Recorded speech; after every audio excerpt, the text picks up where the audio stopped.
Welcome back to my channel, Hey Kimi Driving and Tour. At para sa video na to, pupunta tayo sa Estancia. Isa siyang mall sa Pasig at ipapakita ko sa inyo kung paano mag-park doon. Galing ako sa C5 at lumiko ako sa Lanuza Avenue. So, pag malapit na kayo dun sa Lanuza Avenue, be mindful pala kasi dalawang lane lang doon sa left banda yung pwede nyo pagstayan kapag magle-left turn kayo. So, kung napansin nyo, merong arrow pa left. So, stay lang kayo dito sa left lane kasi tayo ay liliko papunta sa St. Martin Street. Siya nga pala yung parking na pupuntahan natin ay yung Estancia Mall Parking na nakalagay sa Google Maps. At ito yung malapit sa East Wing ng Estancia.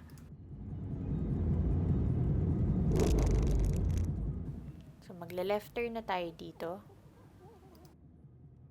Dire-diretsuhin nyo lang yan hanggang sa matumbok natin yung stoplight.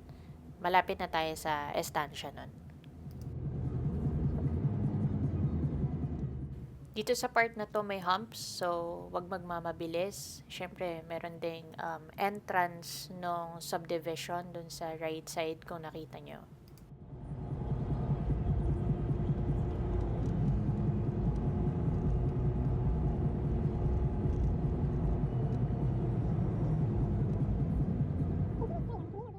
Pagdating dito, stay lang kayo sa right lane kasi didiretso tayo dun sa estancia. Yun eh, yung building na nakikita nyo sa harap yung color brown, estancia na yun.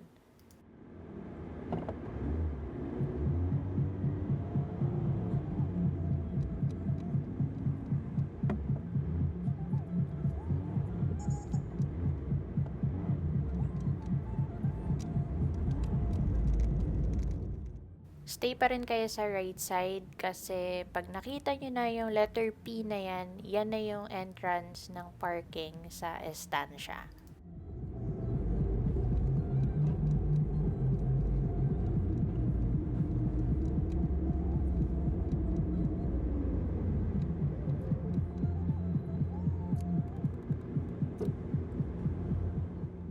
Tungkol naman sa parking rates, yung first 4 hours dito ay 50 pesos and every succeeding hour will be charged 20 pesos.